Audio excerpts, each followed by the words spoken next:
ако сте българин, който работи в чужбина и сте решили да инвестирате в имот в България. Фактът, че лихвата, която ще ви предложат банките, в повечето случаи е по-висока от стандартната лихва за почти всеки един българин с доходи от България, с каквито и да било доходи, е така само една част от изненадата.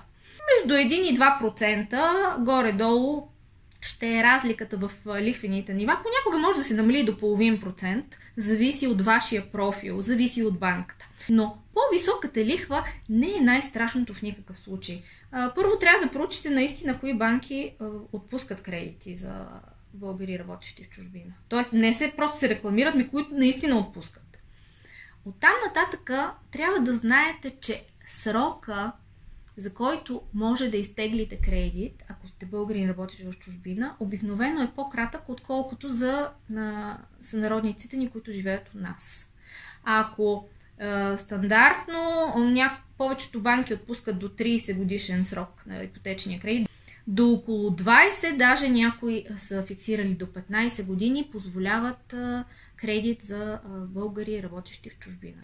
Срока винаги се отразява много по-чувствително на вноската, отколкото размера на лихвата.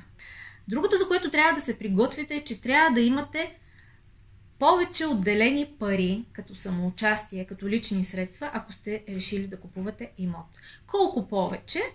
Ако стандартно в България българите с доходи от България се финансират до 85% обикновено за монолит, даже в някои банки и за панел дават до 85%, то ако доходите ви са от чужбина, това финансиране може да стане до 70%, може да е до 60%, в някои ситуации дори до 50%. Т.е. вие трябва да имате между 50 и 30% от цената на имота, за да сте сигурни, че ще избутате сделката до край.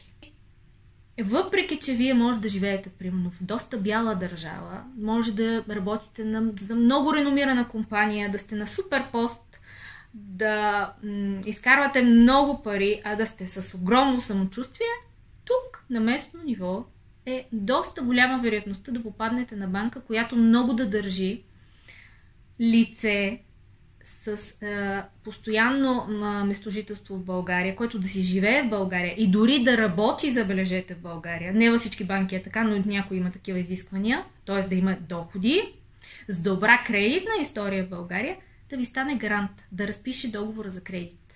Или наречете го съдлъжник. В различните банки го наричат по различен начин. Общото, което трябва да запомните, е, че вие не щете, трябва да завлечете още един човек с вас в кредит. Друга изненада е, че е възможно в някои банки да ви блокират вноски. Какво ще рече това? Между 2 и 12 вноски месечни от кредита, който вече сте изтеглили, усвоили, тези вноски ви ги блокират и вие не можете да ги ползвате. Защо? Защото се предполага, че българин, който е в чужбина, т.е. той не живее в страната, той е така по-рисков елемент за банката. Може би някои от вас си казват, чакай малко, нали бяхме заложили имот? Нали има обезпечение? Аз съм дал имот. Да, обаче, не забравяйте, банките нямат нужда от имоти. Банките се издържат с лихви. Имотът е вид гаранция. Имотът е обезпечение. Имотът е нещо, което пази банката, ако вие решите да не плащате, факт, но банката не може с магическа пръчка веднага да си вземе дължимото. Просто защото днеска вие сте спрели и тя утре и така, хоп, ви взима имот. А ако тя ви блокира едни вноски, айде нека няма да се 12, ама поне 3, понякога 6, това е така доста дисциплиниращо. Вие най-вероятно доста повече ще се замислите дали да спрете да плащате или не. Правя това видео и най-вече за хората, които са си харесали имот и много смело сключват предварителен договор и оставят едни минимум 10%, т.е. оставят някакви пари на продавача.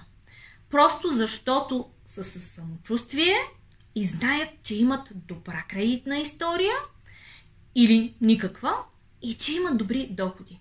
Ситуацията, в която вашите доходи са от чужбина, не може, повтарям, не може да си позволите този лукс, да сключите предварителен договор, каквото и самоучастие да имате, каквито и доходи да имате, ако вие не сте си направили изключително подробно проучване дали ще има кредит или няма да има. Дори не говоря за условията.